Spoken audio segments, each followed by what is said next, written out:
आप देख रहे हैं आज की ताजा खबर। मैं हूं आपके साथ जसप्रीत कौर। दक्षिण अफ्रीका में मिले कोरोना के नए वेरिएंट से पूरी दुनिया में दहशत है। इसे बहुत खतरनाक बताया जा रहा है। कई और देशों में भी इस वेरिएंट के मरीज सामने आ चुके हैं। बताया गया कि ये डेल्टा वेरिएंट से भी ज्यादा खतरनाक हो सकता है। दक्षिण अफ्रीका में अब तक 20 से ज्यादा लोगों में नए वेरिएंट मिलने का दावा किया गया है। बताया गया कि इस नए वेरिएंट की वजह से ही दक्षिण अफ्रीका में कोरोना मरीजों की संख्या फिर से बढ़ने लगी है। भारत समेत दुनिया के कई देशों में नए वेरिएंट को लेकर अलर्ट जारी किया गया है। कई देशों ने दक्षिण अफ्रीकी देशों की यात्रा पर प्रतिबंध भी लगा दिया है। वहीं इस बीच कोरोना के नए वेरिएंट पर WHO यानी विश्व स्वास्थ्य संगठन ने बैठक की है। बैठक के बाद WHO के प्रवक्ता ने बताया कि नया वेरिएंट कितना खतरनाक है, इसे समझने में कुछ हफ्ते और लगेंगे।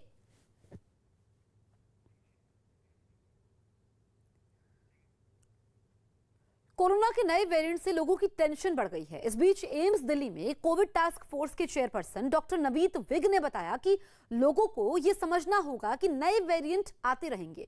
उन्होंने वैक्सीनेशन बढ़ाने पर जोर दिया। देखो, नए वेरिएंट्स आएंगे, कुछ अच्छे होंगे, कुछ बुरे होंगे।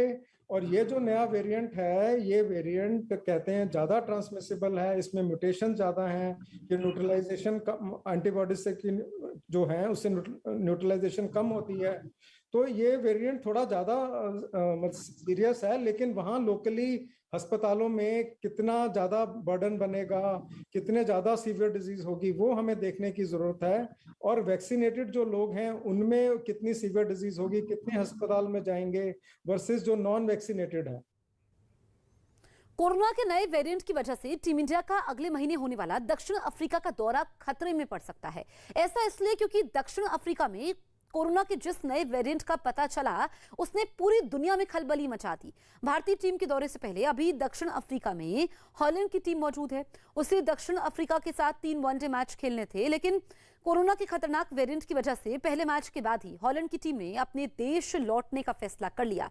यानी सीरीज के बचे हुए 2 मैच नहीं खेले जाएंगे और इसके पीछे की वजह सिर्फ और सिर्फ कोरोना का नया वेरिएंट है। कोरोना के इस नए वेरिएंट ने दुनिया के कई देशों को भी डरा दिया। यूनाइटेड किंगडम ने तो 6 अफ्रीकी देशों के लिए उड़ानों पर रोक लगा दी ताकि दक्षिण अफ्रीका से कोरोना का नया वेरिएंट यूके में ना फैल पाए।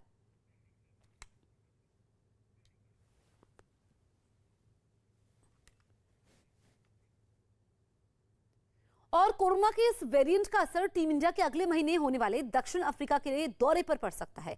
ऐसा इसलिए क्योंकि दक्षिण अफ्रीका में कोरोना के जिस नए वेरिएंट का पता चला उसने पूरी दुनिया में खलबली मचा दी। भारतीय टीम के दौरे से पहले अभी दक्षिण अफ्रीका में हॉलैंड की टीम मौजूद है, जिसने दक्षिण अफ्रीका के साथ 3 वनडे मैच खेलने थे। लेकिन कोरोना के खतरनाक वेरिएंट की वजह से पहले मैच के बाद ही हॉलैंड की टीम ने अपने देश लौटने का फैसला कर लिया। यानी सीरीज के बचे हुए 2 मैच नहीं खेले जाएंगे और इसके पीछे की वजह से सिर्फ और सिर्फ कोरोना का नया वेरिएंट है। कोरोना के नए वेरिएंट ने दुनिया के कई देशों को डरा दिया। यूनाइटेड किंगडम ने तो 6 अफ्रीकी देशों के लिए उड़ानों पर रोक लगा दी ताकि दक्षिण अफ्रीका से कोरोना का नया वेरिएंट यूके में ना फैल पाए। हालांकि कोरोना के नए वेरिएंट ने अपने पैर पसारने शुरू कर दिए हैं और इजराइल में उस वेरिएंट का नया मरीज सामने आ चुका है, जिसके बाद इजराइल की सरकार ने इसे पूरे देश के लिए इमरजेंसी जैसे हालात बता दिए। यूके के अलावा इटली ने भी दक्षिण अफ्रीका से आने वाले यात्रियों पर बैन लगा दिया, जबकि फ्रांस ने अगले 48 घंटों के लिए दक्षिण अफ्रीका की सभी उड़ानों को रद्द कर दिया। इतना ही नहीं, जिस तेजी से नया वेरिएंट फैल रहा है उसने WHO की चिंता भी बढ़ा दी है और इस मामले में WHO ने इमरजेंसी मीटिंग बुलाने की मांग की है। दक्षिण अफ्रीका में ही अब तक इस वेरिएंट के 20 से ज्यादा मरीज सामने आ चुके हैं और अब बहुत तेजी से वहां मरीजों की तादाद बढ़ रही है। दक्षिण अफ्रीका में मिले कोरोना के इस नए वेरिएंट को B11529 नाम दिया गया, जिसे कोरोना के डेल्टा वेरिएंट से भी ज्यादा खतरनाक माना जा रहा है। दिल्ली सरकार की नई आबकारी नीति के विरोध में प्रदेश बीजेपी ने मुख्यमंत्री अरविंद केजरीवाल के घर के बाहर प्रदर्शन किया। प्रदर्शन का नेतृत्व बीजेपी के प्रदेश अध्यक्ष आदेश गुप्ता ने किया। जो पार्टी कार्यकर्ताओं के हुजूम के साथ मुख्यमंत्री केजरीवाल के घर की तरफ बढ़े तो कार्यकर्ताओं का उत्साह बढ़ गया। उत्साहित कार्यकर्ता उन्हें रोकने के लिए की गई बैरिकेडिंग को गिराने की कोशिश करने लगे। रास्ते की पहली बाधा को पार करते ही कुछ ही दूरी पर वैसी ही दीवार फिर मिल गई। पुलिस ने यहां भी बीजेपी के कार्यकर्ताओं को रोकने की कोशिश की, लेकिन विरोध पर उतारू कार्यकर्ता मानने को तैयार नहीं हुए। सीएम आवास के बाहर बीजेपी कार्यकर्ता पहुंचे हैं, सामने बीजेपी अध्यक्ष आदेश गुप्ता भी हैं। इसके बाद खुद आदेश गुप्ता भी बैरिकेड को लांघ गए। दिल्ली बीजेपी के अध्यक्ष ने नई आबकारी नीति को जनता की सेहत से खिलवाड़ बताया। वो हर गली के नुक्कड़ पर शराब की दुकानें खोल रहे हैं। आज दिल्ली की जनता उसका विरोध करती है। इस दौरान प्रदर्शनकारियों ने मुख्यमंत्री के पुतले फूंके और पंजाब में आम आदमी पार्टी के वादे की तरह दिल्ली की महिलाओं के खाते में भी हर महीने 1000 रुपए देने की मांग की। इससे पहले दिल्ली विधानसभा के विशेष सत्र में भी प्रदूषण और शराब नीति के मुद्दे पर जबरदस्त हंगामा हुआ। हंगामे की वजह से बीजेपी के एक विधायक को सदन की कार्यवाही से निलंबित कर दिया गया, जबकि 2 को बाहर निकाल दिया गया।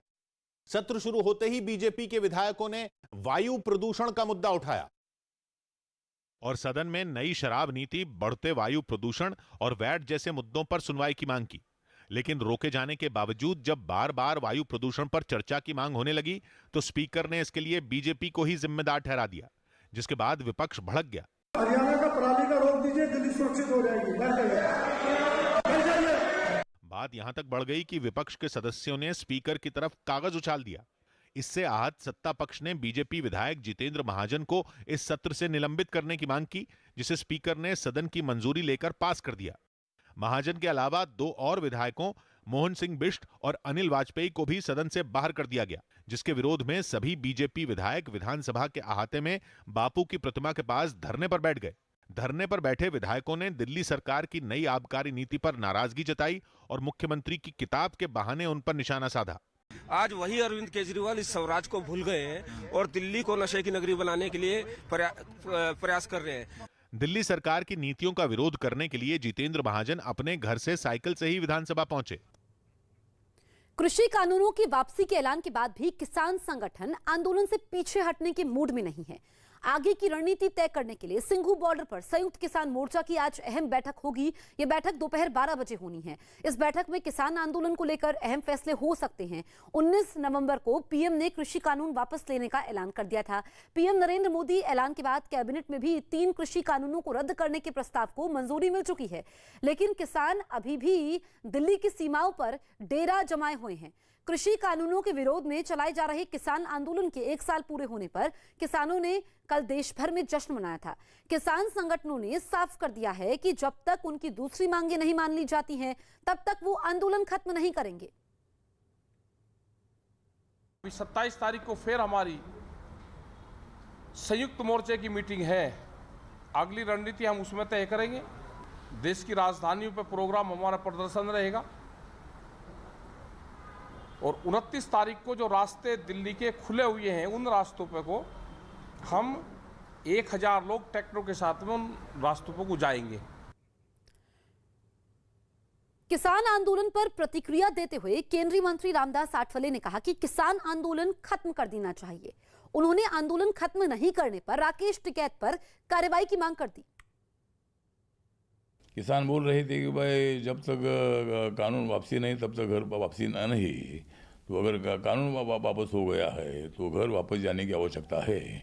लेकिन उसके बावजूद भी राकेश टिकैत और जो नेता लोग हैं, नेता लोग और भी मतलब किसानों को भड़का रहे हैं और भी दूसरे मुद्दों को उठा रहे हैं। दूसरे मुद्दों की चर्चा हो सकती है, उस पर मार्ग निकाला जा सकता है, लेकिन आंदोलन खत्म करने की आवश्यकता है। अगर आंदोलन खत्म नहीं करते हैं तो राकेश टिकैत और जो नेता लोग हैं इनके ऊपर कठोर कार्रवाई करनी चाहिए। इसी तरह की हमारी मांग है। हरियाणा के गृह मंत्री अनिल विज ने किसानों को सलाह दी है कि अब उन्हें पीएम का धन्यवाद करते हुए अपना आंदोलन वापस ले लेना चाहिए। प्रधानमंत्री जी ने राष्ट्र को संबोधित करते हुए उन 3 कानूनों को वापस लेने की घोषणा कर दी। अब कैबिनेट से भी वो पारित हो चुका और सरकार ने कह दिया कि ये जो सेशन आ रहा है उसमें हम इसको पास कर देंगे।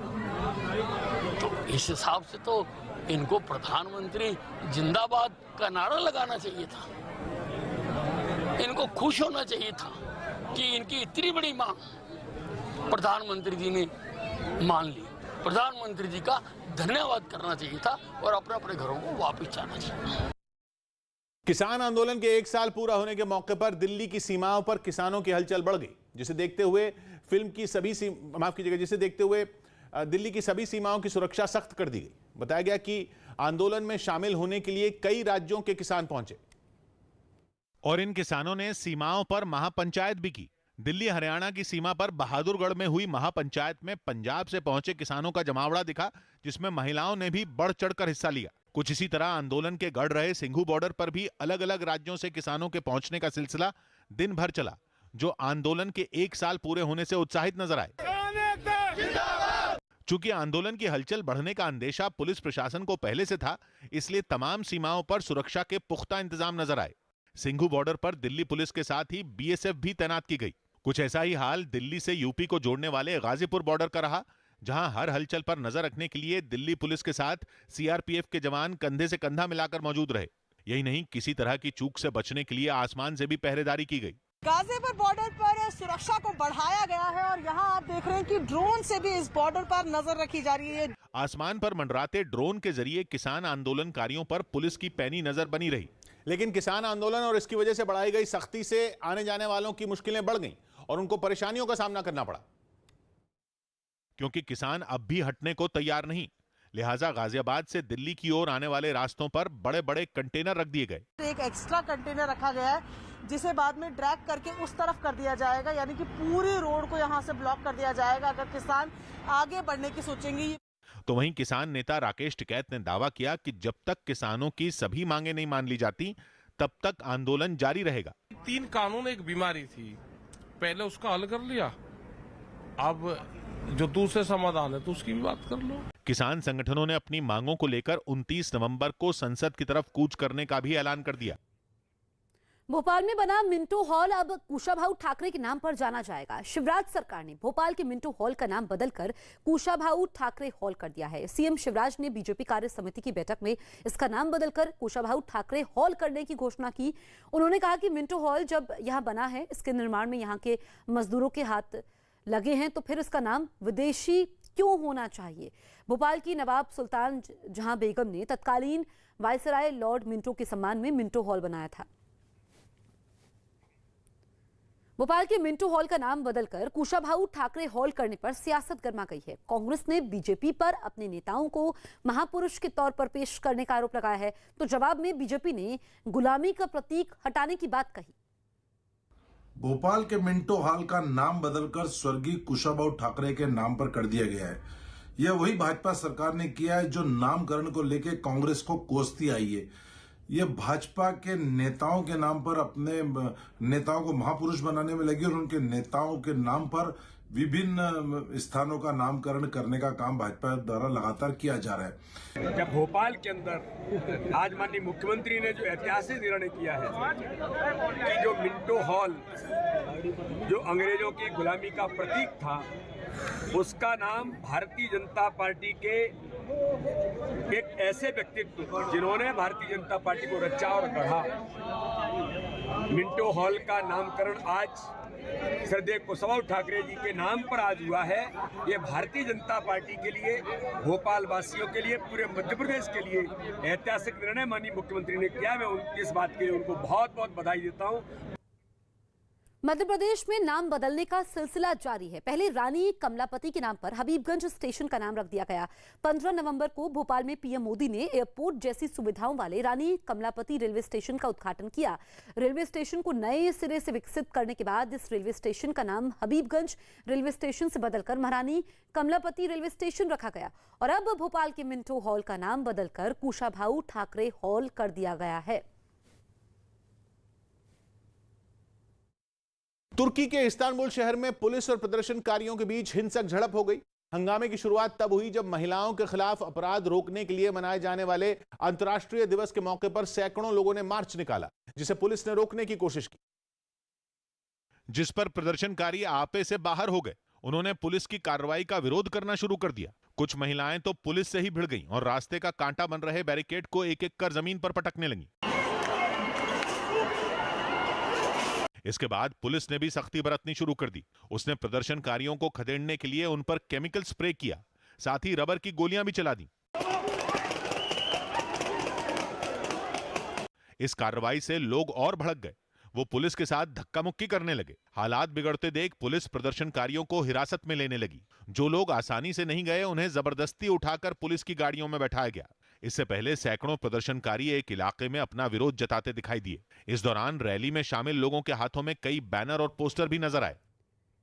यूपी के गोरखपुर से हैरान करने वाली कुछ तस्वीरें सामने आई। वहां जमीन विवाद में दो पक्षों के लोग आपस में भिड़ गए। मारपीट की यह घटना डीएम दफ्तर के सामने हुई, जहां देखते ही देखते दोनों पक्षों के लोग मानो एक दूसरे की जान लेने पर उतारू हो गए। जो तस्वीरें सामने आई उनमें लाल शर्ट पहने एक आदमी बीच सड़क पर दूसरे पक्ष के एक शख्स को पूरी ताकत से मारता दिखा। वो यही नहीं रुका, उसने उसे पीछे की तरफ धकेल कर सड़क पर गिरा दिया। जिस शख्स को नीचे गिराया गया उसके दो साथियों ने दूसरे पक्ष के एक लड़के को इस कदर पकड़ लिया कि उसे सांस लेने के लिए भी उनसे इजाजत लेनी पड़े और फिर शुरू हुई उसके साथ मारपीट। बाद में वहां इकट्ठा हुए लोगों के दखल के बाद वो लोग शांत हुए। नारायण राणे ने महाराष्ट्र में जल्द बीजेपी की सरकार बनने का दावा किया। केंद्रीय मंत्री नारायण राणे के एक बयान ने महाराष्ट्र की राजनीति में हलचल तेज कर दी। उन्होंने दावा किया कि महाराष्ट्र में बहुत जल्द सरकार बदल जाएगी। जल्दी से जल्दी बीजेपी सरकार मार्च में आ जाएगा।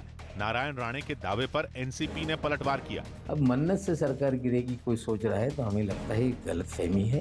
कांग्रेस ने भी नारायण राणे पर निशाना साधा। इस सरकार को अब 2 साल पूरे हो चुके हैं। ये महाविकास आघाड़ी की सरकार 5 साल चलेगी। पैट कमिंस को ऑस्ट्रेलिया टेस्ट टीम का कप्तान बना दिया गया। वो टिम पेन की जगह लेंगे जिन्होंने पिछले हफ्ते कप्तानी से इस्तीफा दे दिया था। इसके अलावा स्टीव स्मिथ को उप कप्तान की जिम्मेदारी दे दी गई। टीएमसी ने सुप्रीम कोर्ट में फिर एक याचिका दाखिल की और त्रिपुरा सरकार पर वहां हुए निकाय चुनाव में गड़बड़ी करने का आरोप लगाया। त्रिपुरा में एक दिन पहले निकाय चुनाव के लिए मतदान हुआ था, लेकिन टीएमसी का आरोप है कि वहां कई उम्मीदवारों को भी वोट नहीं देने दिया गया। बेंगलुरु के एक निजी स्कूल में 33 छात्रों और एक कर्मचारी की कोरोना रिपोर्ट पॉजिटिव आई। इसके बाद उस स्कूल को बंद कर दिया गया। ओडिशा में चल रहे जूनियर हॉकी वर्ल्ड कप के एक मुकाबले में भारत ने कनाडा को 13-1 से हरा दिया।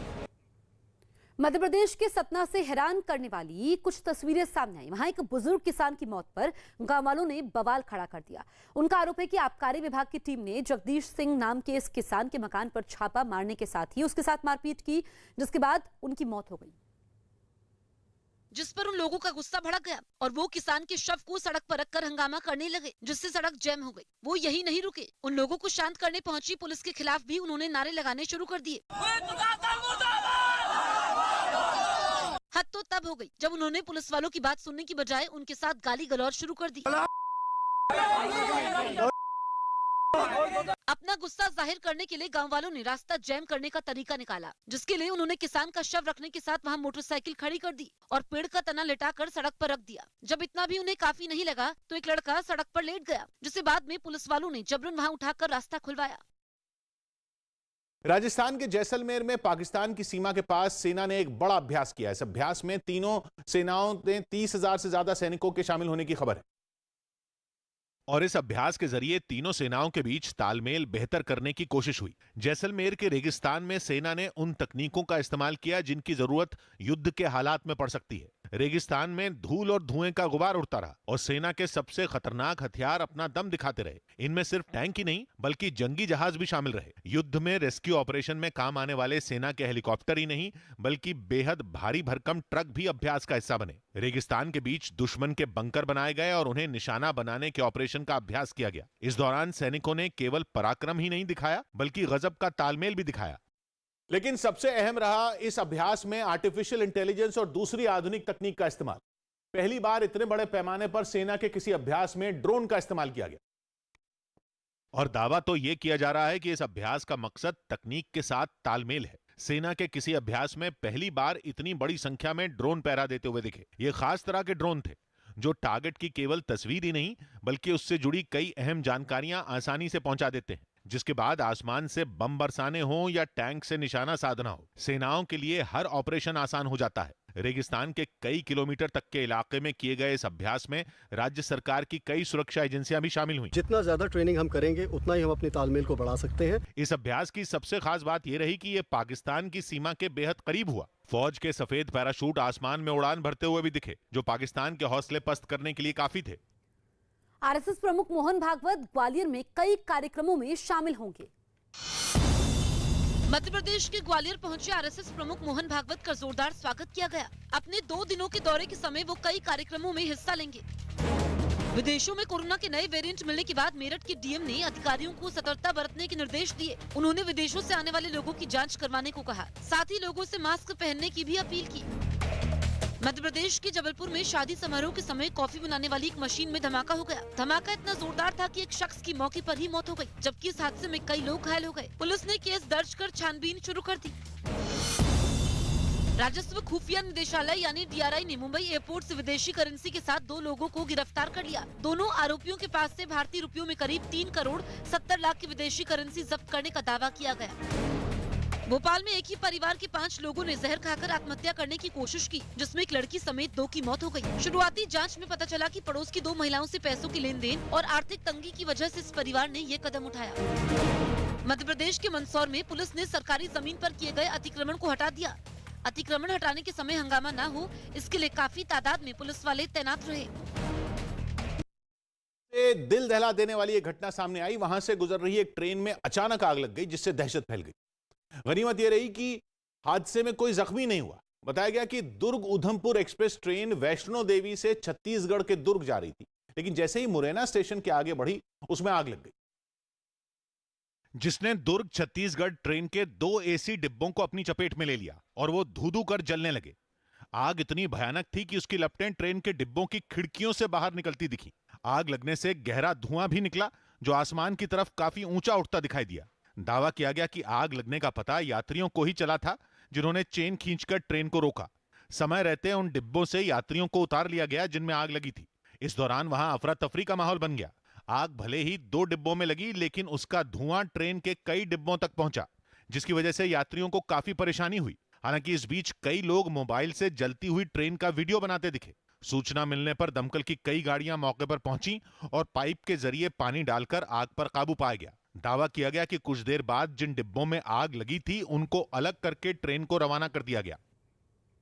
बिहार की राजधानी पटना से चौंकाने वाली कुछ तस्वीरें सामने आई। वहां सिविल कोर्ट में 2 वकीलों के बीच मारपीट हो गई। बताया गया कि एक केस लड़ने के लिए 2 वकील रख लिए गए, जिस पर वो दोनों आपस में भिड़ गए, जिसका वीडियो सोशल मीडिया पर वायरल हो गया, जिसमें साफ दिखा कि दोनों वकीलों के बीच बात इतनी बिगड़ गई कि वो दोनों एक दूसरे के साथ हाथापाई करने लगे। अदालत में शोरगुल सुनकर वहां लोग इकट्ठा हुए, लेकिन इससे उन दोनों पर कोई फर्क नहीं पड़ा। वो तो एक दूसरे से मारपीट करने में मशगूल दिखे। जो तस्वीरें सामने आई, उनमें दोनों वकील एक दूसरे को धकेलते हुए भी नजर आए। हंगामा बढ़ा तो कुछ पुलिस वाले वहां पहुंचे और दोनों को शांत करवाया।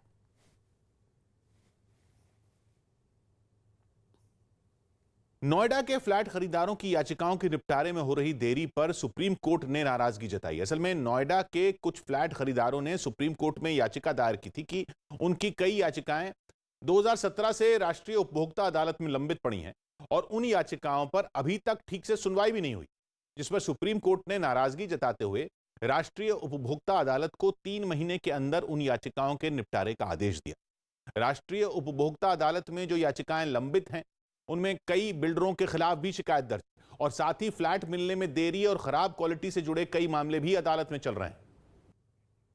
मध्य प्रदेश के डिंडौरी से चौंकाने वाली कुछ तस्वीरें सामने आई। वहां एक स्कूल में 11वीं क्लास में पढ़ने वाले कुछ छात्रों के बीच क्लासरूम के अंदर जमकर मारपीट हुई।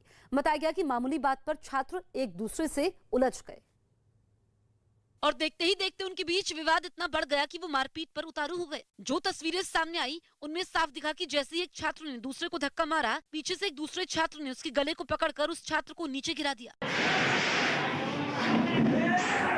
इतना हुआ ही था कि उस छात्र के कुछ दोस्तों ने उनके दोस्त के साथ मारपीट करने वाले लड़के को पीछे की तरफ धकेल कर उसे खूब मारा। हद तो तब पार हो गई जब छात्रों ने एक दूसरे पर कुर्सी मेज उठाकर फेंकनी शुरू कर दी।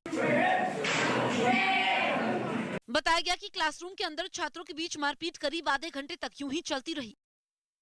इराक के सुलेमानिया में पिछले 2 दिन से प्रदर्शन कर रहे छात्र पुलिस से भिड़ गए। उनकी मांग है कि सरकार की तरफ से छात्रों को मिलने वाली आर्थिक मदद को दोबारा शुरू किया जाए। और इसी मुद्दे पर छात्रों ने लगातार तीसरे दिन सुलेमानिया की सड़कों पर उतरकर प्रदर्शन किया। लेकिन हंगामा तब और बढ़ गया जब पुलिस उन्हें वहां से खदेड़ने के लिए उन पर पानी की बौछार करने लगी।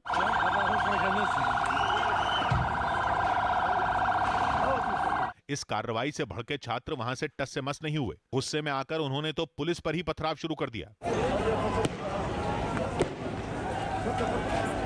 इस पत्थरबाजी से पुलिस की गाड़ियों के शीशे चकनाचूर हो गए। वहीं प्रदर्शनकारी सड़क पर ही डटे रहे, जिससे काफी देर तक वहां हंगामा होता रहा।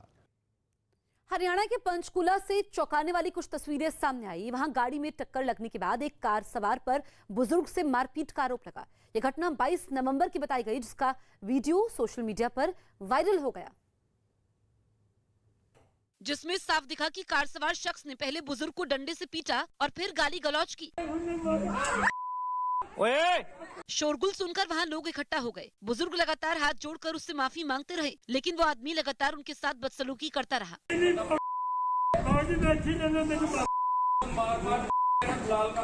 लोगों ने उसे समझा बुझाकर वहां से भेजने की कोशिश की, जिसके बाद वो वहां से जाने तो लगा, लेकिन जाते जाते उसने बुजुर्ग को जान से मारने की धमकी दे दी। इस घटना के बाद बुजुर्ग का रो रोकर बुरा हाल हो गया। हालांकि इस वीडियो के सामने आने के बाद पुलिस फौरन हरकत में आ गई। मुकदमा दर्ज करके और जो आरोपी व्यक्ति है उसको गिरफ्तार कर लिया गया है। बताया गया कि उस रोज बुजुर्ग पार्क से लौट रहे थे, तभी कार सवार तेजी से उनके नजदीक से गुजरा, जिससे घबराकर वो नीचे गिर गए। इसी के बाद ये पूरा बवाल खड़ा हो गया। बिहार में सभी अधिकारियों और कर्मचारियों ने शराब नहीं पीने की शपथ ली। बिहार में मद्य निषेध दिवस पर नीतीश कुमार ने फिर राज्य के सभी अधिकारियों और कर्मचारियों को शराब नहीं पीने की शपथ दिलाई। साथ ही दूसरों को भी ऐसा नहीं करने के लिए प्रेरित करने का शपथ पत्र भरवाया गया। सब पढ़िए अपना। मैं नीतीश कुमार सत्य निष्ठा के साथ यह शपथ लेता हूं कि मैं आजीवन शराब का सेवन नहीं करूंगा। लेकिन शराबबंदी के बहाने आरजेडी ने मुख्यमंत्री की ओर से दिलाई गई शपथ पर तंज कसा। कई विधायक कह रहे शराबबंदी कानून वापस होना चाहिए, तो फिर ये शपथ दिला करके ये नौटंकी क्या कर रहे हैं। दिल्ली में रक्षा मंत्री राजनाथ सिंह के आवास पर एक बैठक हुई। इसमें सोमवार से शुरू होने वाले संसद सत्र में बीजेपी की रणनीति और पेश किए जाने वाले बिलों पर चर्चा हुई। इस बैठक में गृह मंत्री अमित शाह और केंद्रीय मंत्री पीयूष गोयल समेत कई मंत्री मौजूद रहे। आर्यन खान मुंबई में एनसीबी के दफ्तर पहुंचे, जहां उन्होंने हाजिरी लगाई। इससे पहले बॉम्बे हाईकोर्ट ने उन्हें जमानत देते हुए हर शुक्रवार एनसीबी के सामने पेश होने को कहा था। बैडमिंटन खिलाड़ी पीवी सिंधु इंडोनेशिया ओपन के सेमीफाइनल में पहुंच गईं। साथ ही सात्विक साईराज, रंकी रेड्डी और चिराग शेट्टी की जोड़ी ने भी डबल्स के सेमीफाइनल में जगह बना ली।